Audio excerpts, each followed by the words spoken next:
I just know property has more potential to grow because of the leverage, obviously. And yeah, ran the numbers and I just need a few, My goal is to get to 2.5 mil if we go off that 4% thing. Yeah, so I can pull out 100 grand. More the merrier, to be honest, but that's sort of my goalpost at the moment. Because you need some goals, otherwise you're sort of just, going through the motions. One thing that I've learned as I've learned more about finance and anything in life is knowledge is power, but only if you execute. So you can know all these things, but nothing's going to happen if you don't plant that seed. Hello and welcome to the Get Rich Slow Club podcast. I'm Tash and I'm here with Ngākohu. How exciting. Yeah, pretty excited, Yeah, I started following you on Instagram like a few months ago. I feel like you just popped up on my feed and you were talking about buying your first property, shares, getting started with investing. And I love your accent as well. So we're going to talk about all of that stuff, how you got started, all of it. Do you have a money win or loss of the week? Money win. Probably just try meal prep every Sunday. Yeah? Yeah. What kind of things do you make? Oh, I got to start. It's actually my lock screen, so I stick to it. But it's pretty simple, like minced rice, kimchi. There's a lot of fruit, kiwi fruit, pineapple, and then protein shake. Amazing. Pretty simple. Love that. All the protein. Otherwise, I'll be just buying takeaways, Too convenient. Yeah. Because I eat a lot, so. Yeah. Do you go to the gym a lot? Is that? Yeah, I try to go to the gym often. I do a lot of running and running and gym.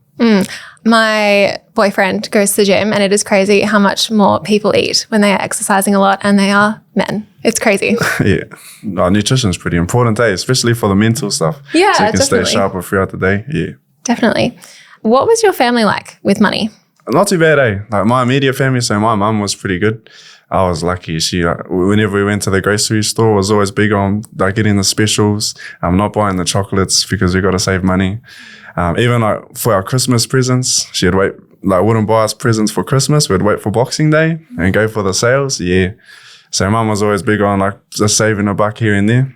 And then I suppose that just transitioned into, I just took that on myself. Oh, we had piggy banks as well. So when you see your piggy bank building up, and then you count it all out at the end, I think that's pretty cool. Yeah. But then I suppose wider to that, not too good, I'd say, with the money management and that, financial literacy. Other than saving, there's no talk about investing, property, crypto, you name it. Yeah. And you grew up in New Zealand? Yeah, so I grew up in a small place, North Island, Baraplenty. It's called Toriri. And a lot of people on the benefit or just waiting for the weekend, go get a box of beers and just get on it. Yeah, and then to repeat that cycle. Yeah, it's not too good, Didn't have too many role models in the finance management space. Yeah, but I was just lucky for mum. She kept us pretty solid, It's good that, she taught you the saving skills and the budgeting skills because so many people don't grow up with that either. They just spend all their money. No, I feel like saving is probably the foundation of financial literacy because without money, you can't really do much. So, I'm pretty grateful for that. And your siblings, I've seen you mention that you buy your sister shares for their birthday. So I have a little sister. She's 10. She's pretty clever. Yeah, so I try my best to teach her all the things we're taught about financial literacy. So when I was back home, I showed her, I opened an account for her, put some money in there and then just bought a bit of S&P 500, so VOO. I just taught her about that and I had some Australian cash on me. I gave it to her and we just went on Google and I showed her how to exchange it. So amazing. What Aussie dollars would be to New Zealand dollars. Yeah. So she had that. She had her piggy bank and we counted it all up and added it and just trying to normalize those conversations, because we never had that. So don't worry about that. We just be the role models that we wish we had. Yeah, especially at 10, she's going to be the most financially literate 10-year-old. I love that. I think that's the other thing, especially for kids. Even though they're young, just still talk to them like they're business partners, because then they learn their language and I think just treat them like that. Yeah, when I was probably around the age of 10, I remember my dad was talking to his friends about shares and I asked what they were and he tried to tell me with a tomato sauce bottle. He was like, if you and your friends want to buy this sauce bottle, you can buy 1/10 each. And back then I was like, what? Why would you do that? That's so dumb. That makes no sense to me. But it kind of stuck in my head anyway. And then I finally understood it later on. I was like, oh, okay, you don't actually buy a tomato sauce bottle and split it. You're buying companies or other things. But it's good to just put it in their minds if you can. Yeah, 100%. Just planting that seed. And like you said, you didn't understand it at the time, but down the track, it eventually turned into this, I guess. Fuck, Yeah. you're doing mean, eh? Yeah. And then you don't, because I think a lot of it's like the shame and guilt around money. So if your parents don't really, or your family members don't shut you down, you feel like it's actually something you can ask about. Whereas often it's like, oh no, that's not for you, or that's dangerous, or it's scary. But at least if you don't understand it, you still think, oh, like this is something I can ask about. And it's still like something that is in my life, and it's not this far away, distant, scary thing. Yeah, and I think you touched on an important thing there. I was lucky with the old lady. She always like supported us in anything we wanted to pursue. So you never felt like, like how you were saying, and always open to talk about money. But not everyone in the family was, but that sort of planted that seed, eh? And we just got to keep watering the plant. Yeah. Yeah. So you're from New Zealand, and we're in Perth today, which is very cool. When did you come to Perth? So I moved over to Perth about 3 years ago. Yeah. So we've got a few family members that work FIFO and offshore. And you always sort of knew that, they were making a lot of money. And that was like an option in the back of my mind. So I never went to uni, never got a trade. And as I was learning more and more about finances, I knew you had to start investing because, compound interest is just the best thing in the world. And the earlier you can start, the better. And I just weighed up my options. I was like, I need to make money. So now I'm here. Yeah, great. It's a big move to make at the age of 19. Like I think you summed it up and made it sound really simple. But how old were you when you finished school? Were you 17 or 18? Oh, I was 17, eh? Yeah. And then what did you do straight after school? So I couldn't make my mind up for what I wanted to do at uni. Because I done pretty good in school, eh? And it was expected of me to go to uni, but I just had no clue what to do. And I took a year off and just worked, and then made my mind up to go to Perth. Yeah. Yeah. It's really hard in high school to think of what you want to do, because I feel like you know about teaching and obviously like engineering and maybe being a doctor or being a nurse, but you don't hear about all these other random jobs that you can do, or these other careers. So it's really hard to ask a 16, 17-year-old to make up their mind, but also you don't even know what you're making up your mind about, which is crazy. 100%, eh? Yeah, it's all just kind of luck if you happen to know an adult who does a cool job to be like, oh, actually that sounds pretty cool. I'll do that. And I think that's if you have a lot of family members that are doing different careers, then you can get a little bit exposed. But my family just had just typical jobs, eh? Yeah. What are typical jobs? Oh, just working in the forestry. So that's the industry back home. Yeah. Oh, mum's an auditor though, so that's cool. not too bad. Yeah. Like a finance auditor? Yeah. Oh, cool. That'd be very interesting at times. Yeah, 100%. Yeah. So you saved some money, moved over when you were 19. How did you get that first job? So I pretty much just went on Seek and just searched up general mining jobs. Just looked at the criteria. A lot of them had the same sort of tickets in that. So I made a list of the tickets that I needed. Took all my life savings, 15 grand at the time, and spent half of it on tickets. But I was like, if I get in, I'm going to get that money back pretty quick. And to be honest, thinking back, I was pretty confident that I was going to get a job. I love that. But it's not always guaranteed, eh? Which I was soon learned after. So spent 3 months. I got off the plane pretty much and just ticket every day. And then it took me 3 months to get my first job. Was that a bit stressful? Were you very hopeful still? How was that 3 months? To be honest, I was overconfident, eh? I didn't even know where it came from, but I was quite lucky. I have my uncle and he works away. So I suppose I had that support net if anything did go wrong.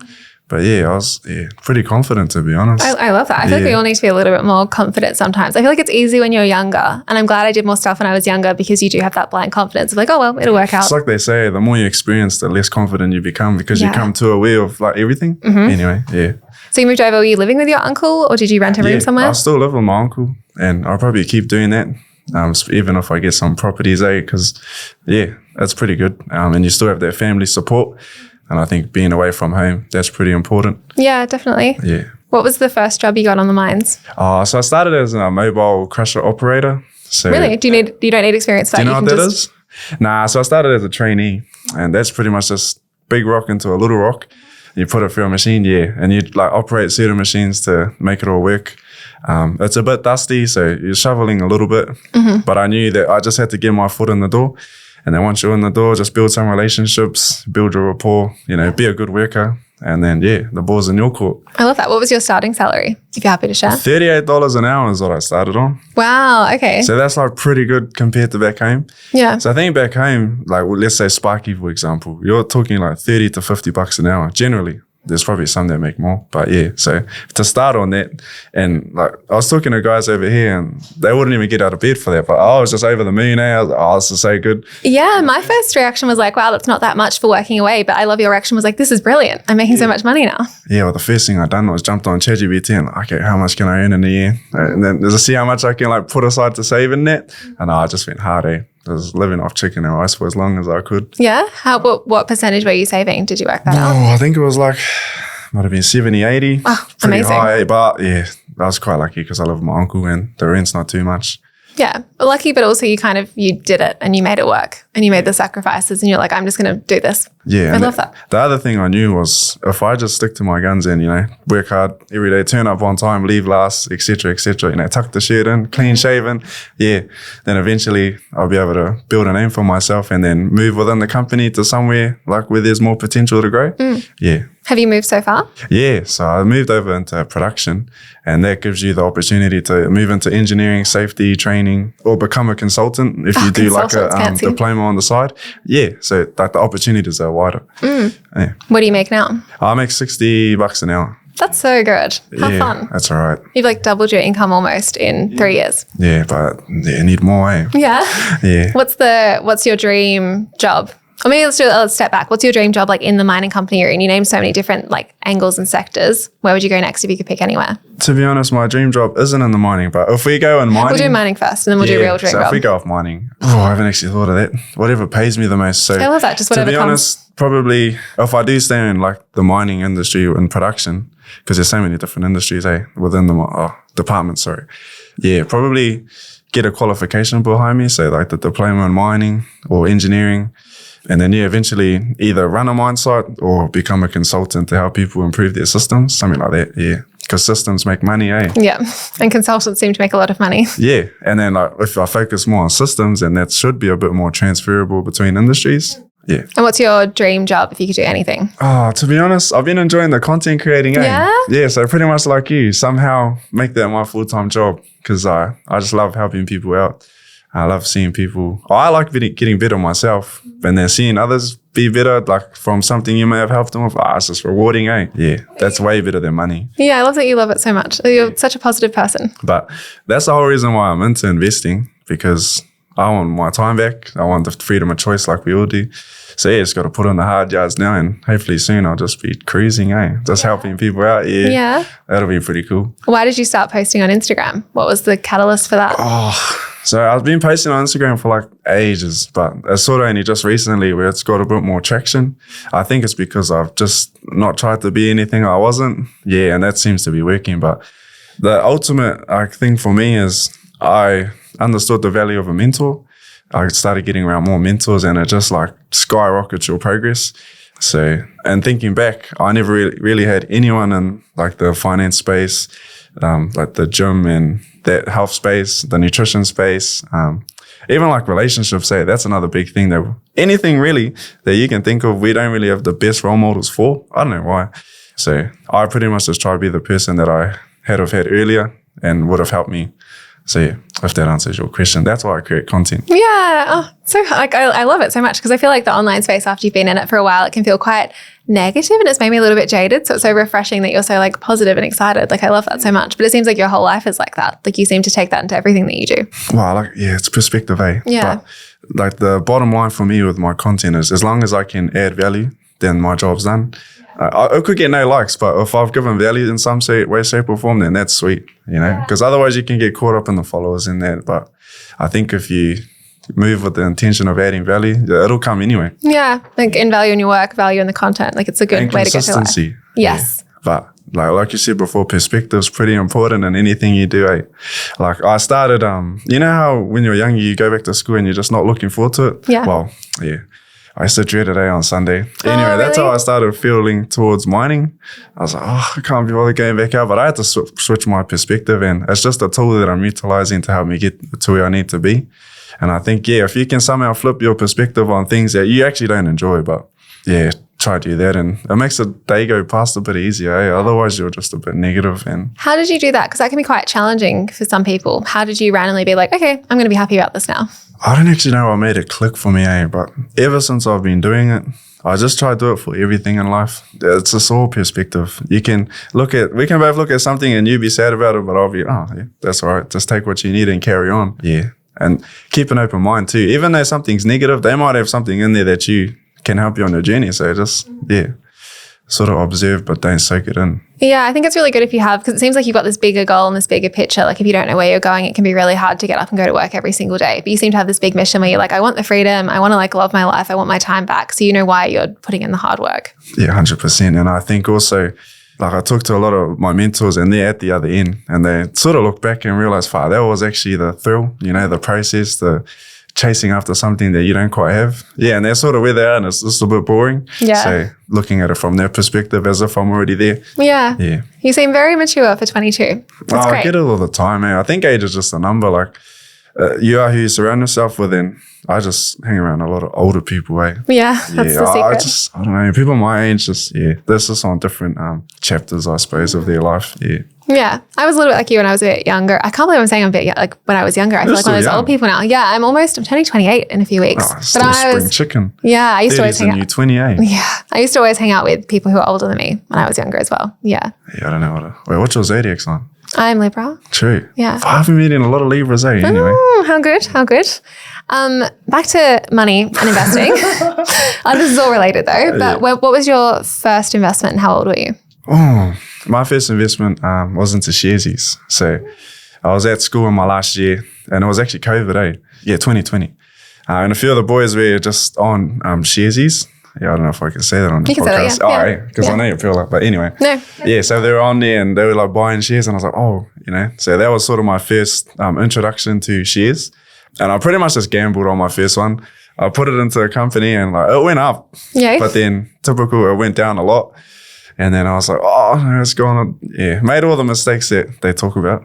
Got a bit emotionally attached, checking my phone every day if it's going up and down, you name it, I done it.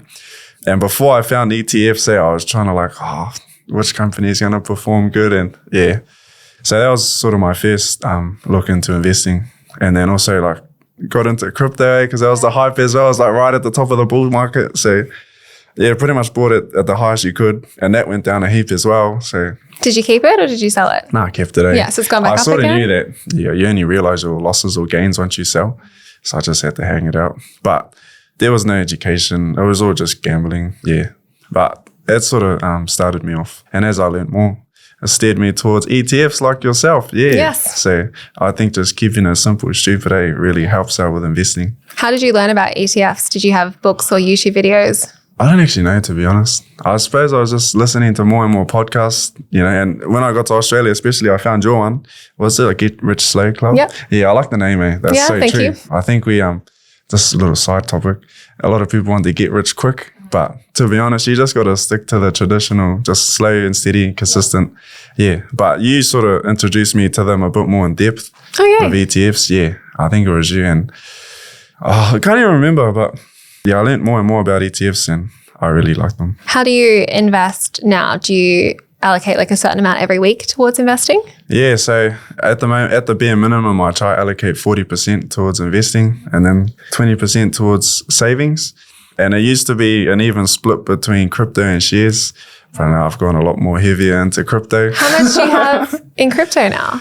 I've got around 60,000 in crypto. Oh, lovely. Yeah. Not as much as you, holy. No, I don't have that much in crypto. I've only got maybe 40,000 in crypto. True. Yeah. Because I only invested really in 2021 when it dropped that random time. I put in 15,000 and obviously it's grown quite a bit. And then I've started putting in maybe $50 here or there since then, but I haven't tried to invest too heavily into it. It scares me a little bit more than ETFs do. Yeah, okay. Feels a bit more, a bit more random and it can just sit there for me. Fair enough. Yeah. Yeah. I think the old saying, just invest in what you know. Yeah. I'm sure it's going to do really well, but something I have to learn a bit more about first. Well, and that's it, It's just all education. Someone will tell you that shares is pretty risky, but it's most likely because they're uneducated. Yeah. So that's probably another important thing I talk about with finance. You might not have the income at the time to invest or whatever, but you can invest in yourself and your education. So podcasts like yours, books, yeah, anything really. ChatGPT, Google. Yeah, ChatGPT's changed it. You can ask it so many questions now. Yeah, 100%. So I think just educate yourself and it'll make things a bit less risky, I think. Yeah, and spreading your risk. You were saying you've got shares. We've both got crypto as well. You've got your ETFs. You're about to buy your first property. Is that right? Yep. Yeah. Tell me about that journey. I've always listened to property podcasts and I like property. Just never really had the means to buy my own, but in a position to do so at the moment. I decided to go with a buyer's agent. So I qualified for the first home grant, but yeah, I just ran the numbers on ChatGPT, and it reckons that it's going to be better if I go the investment route straight away. It's just the barrier to entry is just a bit higher. So yeah, I got a buyer's agent, paid them $20,000, and they're currently sourcing my property. Yeah, I was lucky enough to be pre-approved for $700,000, but I don't think I will like max that out. I'm looking at around $600 to $650. Yeah, so they're talking obviously regional areas because a bit more land for like properties you get. But yeah, just waiting for them to get back to me. Hey, I'm just calling them every day. Come on, man, I paid you. How long has it been? Oh, it's only been a week. Oh, okay. You're just excited. But they said 2 to 12, and oh no, I'll just put the heat on anyway. Yeah. I was really lucky. I used a buyer's agent earlier this year, and someone had dropped out of the property. So like you can have it, you can buy it if you want, but it was like very quick. So I ended up buying in like 24 hours or something. Because they'd already done all the due diligence. There was like the building and pest already there. The house just needed a little bit of maintenance, and the other couple didn't want to do it, which is fair enough. How have you found the whole property thing compared to shares? I love shares. I love that no one will email me. I love that they just sit there, you get your dividends. It's very easy. There's no drama. Property, obviously with the leverage, you can make so much more money, and it's been a great 5 years for the property market if you're already in it, not if you're trying to get into it. But like there's so many problems randomly. Like my apartment was leaking into the apartment below recently. So I spent a bit of money on plumbers and like regrouting the shower. There's just like little random like electrician requests for my house in Brisbane. I put air cons in the house. That cost me like $5,000 as well. So it's like all these things that you don't think about, which is fine because you like obviously will plan for it a little bit, but it's like the emails that I don't want to do. It's like extra admin. Yeah. And sometimes I'm like, wow, I love this so much when the properties are going up. But then other times I'm like, oh, there's a lot of work this week. Yeah. I suppose like one of my mates' house went up like $200,000 in 16 months. And that's crazy. You can't save that in 16 months, you know, unless of course you've got a lot of money. But yeah, like you said, leverage, that's just the power. And obviously it can work for you or against you, but it can accelerate your journey to wealth so much quicker.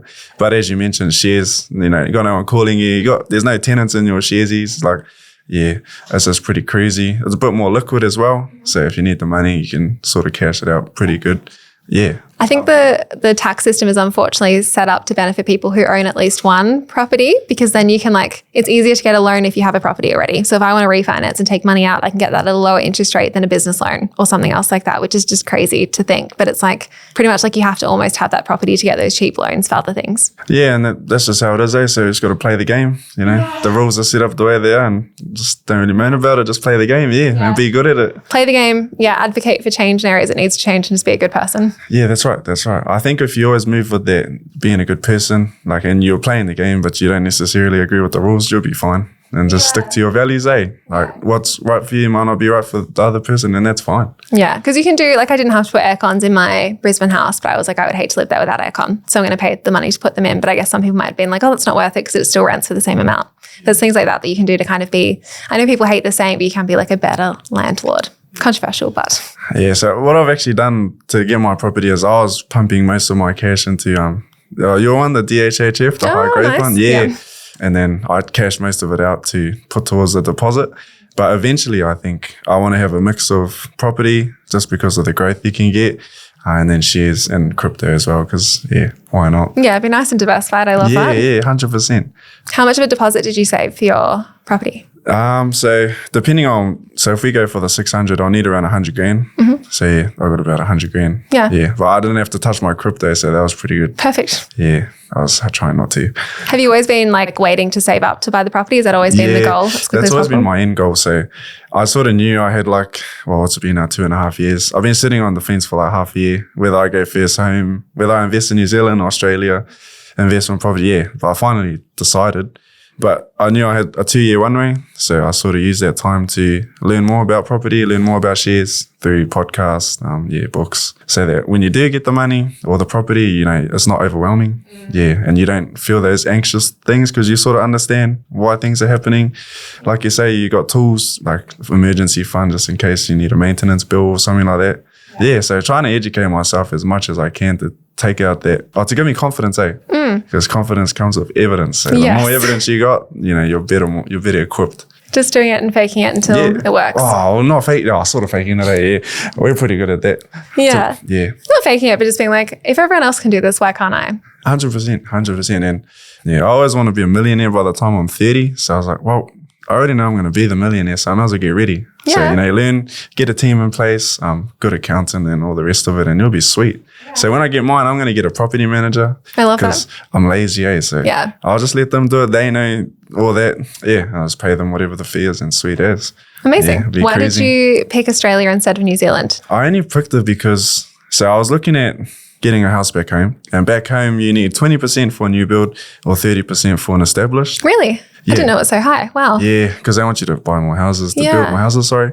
So if I did buy a new build, I'd put down 20%. But then as soon as you buy it, it becomes an established. So in order for you to recycle equity, you need more than the 30%. Ah. You know what I'm saying? Yeah, crazy. So you need 30 for an established. Aren't house prices really expensive in New Zealand as well? Yeah. How are people affording the 30%? Or then just not? Oh, that's crazy. Because I feel most like likely if you're buying an investment, you probably already got a few, Yeah, okay. So first home buyer problem is worse in New Zealand than Australia, would you say?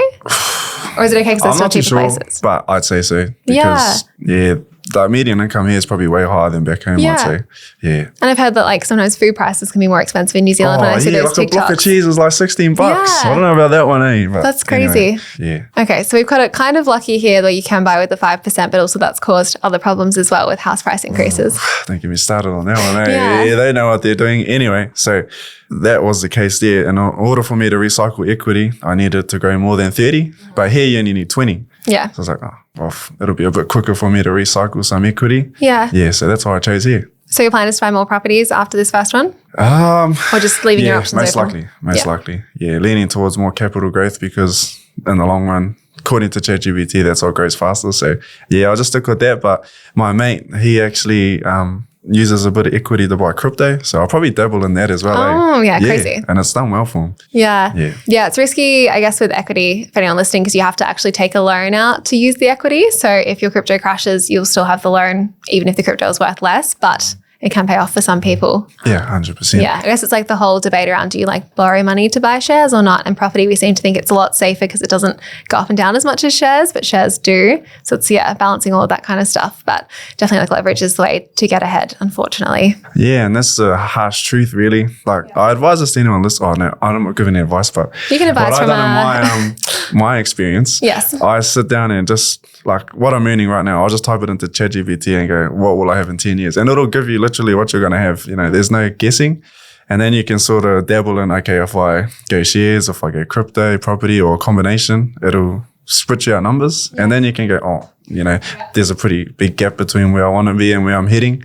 Yeah, so that sort of governs what I invest in as well. I just know property has more potential to grow because of the leverage, obviously. Yeah. And ran the numbers and I just need a few. My goal is to get to 2.5 mil if we go off that 4% thing. Yeah, so I can pull out 100 grand.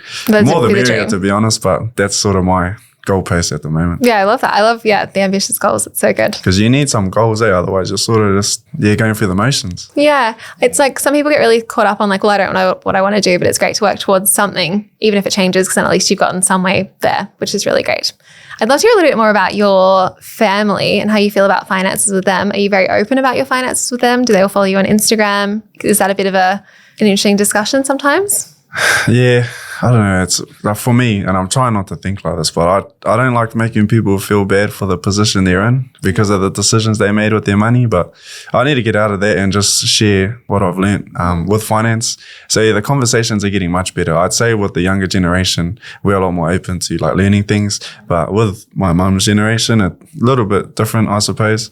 Yeah, I don't know. Like around the table back in New Zealand, you don't really talk about it. So I suppose trying to break those generational patterns, but more so with the younger generation. Yeah. Would be a bit easier because you're starting with a cleaner slate, if you know what I mean. Yeah. It can be challenging when you decide to be really open about stuff, I found, because people have lots of different beliefs and some people are very challenged by it if you decide to bring it up. So it can be really sometimes hard to be the person who brings it up sometimes when you want to like talk about it and you're so excited and you want to be the person being like, you can do this as well. But some people just aren't ready for that conversation in my experience. Yeah, 100%. So one thing we are doing in our family is we've decided to start up like a group sort of thing and a trust where we all chip in $100 and then we're just starting to buy assets. Mm-hmm. Yeah, so got my siblings, a few cousins, and throughout the process you learn how to open a trust, you learn about investing and shares. A trust in New Zealand? Or yeah. Okay. So the family trust. And then we got a look-through company to own all the assets. Yeah, so we can teach, or we can all learn together about like acquiring assets through that sort of method as well. I love that. One of my exes used to have a group family like gambling group, but I love an asset buying one is way better than that. I love that. Yeah, I don't know about gambling, but no. Do you find that gambling is quite popular in New Zealand? I feel like I've seen some discourse. Oh, it's pretty bad, eh? Yeah. I think in Perth, you don't really have machines or like bars and stuff. No. Oh my God. When I moved to Melbourne and I've been to Sydney and stuff, you walk around and there's just pokies everywhere, which is crazy because here you just don't really see them unless you're at the casino. And I didn't realize it was that different until I left. And I was like, oh my God, it's everywhere. Yeah, it's pretty bad back home, eh? But like they do sponsor a lot of things. So I'm just saying that, eh? No, I think, ban sponsors. I don't, promote it, but anyway. I feel like the lobbying has done really well with the sponsoring argument because I think the footy teams and the NRL teams would be fine without the sponsors. They would just find more sponsors. But back home though, they do like a lot of community things for like the kids in that. So yeah, anyway. Same like the lotto here, I guess. Lottery West. I don't know too much about it. I don't gamble much. I don't gamble at all, to be honest. A lot of my mates do the whole sport betting, but like I said, that's a sort of get rich quick, eh? You look at the history, you just got to take the slow and steady path, I think. Because it's not even like, gosh, time goes so quickly sometimes that you think it's slow and steady and then like all of a sudden the time is gone. You're like, here I am. I've done the thing. How good. Yeah, 100%. That's why I think it's good to have mentors that are there and mentors that are heading there. Listen to people like yourself and it just keeps you in that mindset. Otherwise, you can easily go off track and, get that instant gratification. Yeah. That's probably another thing I'll talk about is delayed gratification. That's so big in investing. The further you can delay it, the more you'll get, in the long run. Yeah. It's so easy these days if you stroll on TikTok and it's fun sometimes when you want something and there's a lot of ads advertising it to you and like, this is so easy. But when you don't want something and it's just being like shoved down your throat, it can be quite challenging to not buy the things. Do you find that at all? I actually got this, got a lock screen, eh? Wealth is what you don't see. Oh, yeah. I like that. So wealth is what you don't see, eh? Yeah. And anyone listening, like if you can see someone with a flash car, that's just the wealth that they don't have in their pocket, But wealth is, you can't measure it.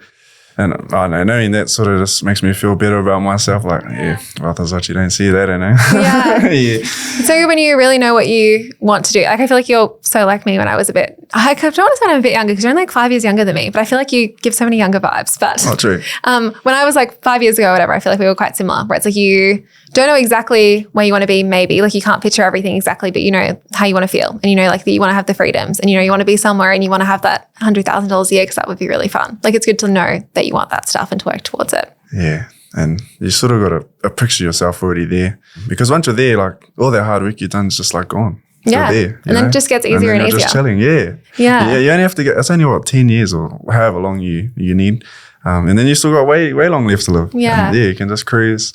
You go down to the beach, just kick back. Yeah. I still work quite a bit on my own business stuff now. But yeah, I feel like I've gotten to the point where things have gotten a lot easier. Like my properties have grown. I'm not like my mortgages are fairly easy to make the repayments on because one of my properties is quite positively geared, which is great. My shares are growing, which is just crazy when you look back and you're like, wow, I made like 10 grand this week just by owning shares. Like some of that is crazy. Like it's so fun that that's finally started to happen. It's like, wow, it's true. Like you think it's this myth in the future that snowballing happens, but then it starts to happen. You're like, yeah, this is cool. Yeah. How do you feel being like there? Yeah, I feel like when you do things, all of it, like you have to stop and remember to like celebrate it a little bit because it's really easy to be like, okay, cool, what's next? And to find the next. And if you're driven by this kind of stuff, it's always like, okay, cool, I've done that. Now the next thing. And it feels like a little bit you're removed from it sometimes, especially when you buy things with a buyer's agent. Like when I bought that second property, it wasn't like I wasn't moving into it. So it wasn't this big celebration. I just signed the contract and then it was done. And you're like, okay, cool. Next thing, when it should be like a big moment to stop and reflect. So it feels great that it's really easy and it's nice when I reflect on it. But day to day, it's just like, okay, cool. What's the next goal? Yeah, you got to remember to stop and smell the roses, eh? Yeah. And that's why I believe it's so important to have goals because that'll govern a lot of your decisions. Yeah. So if you plan to cruise in the next 5 years, then, you'll go hard for 5 years. And then actually stick to your goal and just cruise. Yeah. Yeah. And then another thing you brought up is with most people in these spaces, go-getters. So when you do eventually hit your goals, you're probably going to get bored and want something else. So that's probably why you're staying busy. Yeah. Yeah, but it's fun because I don't have to work a normal job now because I've kind of built income outside of I used to work a job a few years ago, but now I can just work for myself, which is great. But you kind of find you get the financial freedom benefits without having the financial freedom. It's more just like the type of work that you do now. It's like, cool, what business can I start next year? Which is a whole fun, different challenge. And I think it's a mindset thing, eh? You now have the freedom of choice to do whatever you want. So when you do choose to do something, you can give yourself more, I guess. Whereas when we're like sort of forced to do something, we don't enjoy it. It's hard though when you've got all the options in the world sometimes. Like it's a very privileged problem to have, but it is a struggle when you're like, I don't have to do this thing today, so why am I doing it? Whereas I found it almost easier when you like had to do things to work towards a specific goal. Like when I went to uni and then it was like you finish uni and then you get the job and then you work this job, so then you can get a different job. And like it was very laid out and step by step, and then you save and then you buy the house. Where it's now, it's like I could do so many more things. So I'm always like, am I making the most of my time? Could I be doing something different? Sure. Yeah. I don't know. The only answer I have for that one is just comes back to goals. Yes. You know? Yeah. Decide what I want to do. Yeah. Yeah. Like even a rough goal, I suppose getting around mentors that like you sort of like what they do and just picking their brains and surrounding yourself with as many different things, I guess, that someone in your position can do and just take a pick. Or even if you like give 2 to 3 months for something and just give it a go. You never know. Like your dream job, you might hate it. So yes, trying lots of different things at the moment. Lots of things coming, hopefully. No, that's good. Yeah. This has been a great chat. I think I love your mindset. I love how positive you are. I think there's so many things people can take away from this. Just like the attitude of going and doing the thing and starting and giving it a go, and things will come. Yeah, I think one thing that I've learned as I've learned more about finance and anything in life is knowledge is power, but only if you execute. So you can know all these things, but nothing's going to happen if you don't plant that seed. Yeah. And then probably the biggest thing with investing is just start now. The best time to plant a tree was 20 years ago. Next best time is today. So yeah, do that. But I'm just so excited to be on this podcast. I was meant to go back to work today, and then you messaged me. I was like, I got to go to work. I love that so much. Like the attitude of just like, I'm going to make it work. I'm going to take work off and do the thing that I want to do. And like the thing that might get your content creation career forward or whatever it is. I love that. 100%. Something that I learned recently is like the more you lean into things you love and enjoy, the universe just chucks heaps of things at you. So I had 2 weeks off recently. I was going to do an extra week, but I just didn't do it. And then I met an All Black. You know what All Blacks are? Yeah. The rugby? Rugby, yeah. So I met an All Black. I just met heaps of people that I wouldn't have met if I had have stayed. And, it allowed me to create more content. Then I got a message from you. I was like, I'm being blessed, we're on. Yeah, so decided to take the day off work today to come here because got to keep watering their grass. I used to not believe in manifestation, but now that I've been doing this stuff, it's like the more you tell the universe that you want something, and sometimes manifesting these days, I post a story and say, hello, I want to do this thing. Can someone help me? But it's still like you're like telling the world what you want, and then more stuff comes. Like with you kind of spoke on Instagram and I saw your content and I was like, you're going to be great at the podcast. You can come on. But it's like you put yourself out there and then good things came. Yeah, 100%. Manifesting. Yeah, it's like spelling, The words you say actually matter. That's why they call it spelling. Yeah, I was just been excited to get on here anyway. Thank you for letting me jump on. So at the moment, I sit in a machine for 12 hours a day and to try to be productive. I listen to podcasts, and I listen to most of your episodes. So it's pretty cool. You can listen up for yours now. Yeah. If someone wants to follow you, what's your Instagram name so they can come and find you? It's Ngākohu Walker. So that's Ngākohu Walker. Amazing. I'll make sure to link it so people can come and find you. You probably want to put that one on the screen because a lot of people can't say my name. But anyway, it's a very cool name. Yeah. Yeah. Thank you. Yay. Thanks. Thanks so much for joining us. If you found this episode helpful, please rate us 5 stars, write a review, or share with a friend. If you're new to investing, make sure to listen to our first 10 episodes. Follow us at Get Rich Slow Club or Tash at Tash Invest or me at Ana Cristina. The Get Rich Slow Club podcast is a collaboration between Tash Etchman from Tash Invest and Ana Cristina from Perla. Knowledge is power, especially when it comes to investing. So make sure you check out our financial services guides and read the product disclosure statement and target market determination for any investments you're considering. See our show notes for more info. Any advice is general and does not consider your financial situation, needs, or objectives, so consider whether it's appropriate for you. This show was brought to you by Natasha Etchman, who is an authorized representative 1299881 of Guideway Financial Services, AFSL 420367, and Perla, who is an authorized representative 1281540 of Sanlam Private Wealth, AFSL 337927. The Get Rich Slow Club acknowledges the traditional custodians of the land we record on. From coast to coast, across land, waters, and communities, we pay our respects to elders past, present, and emerging.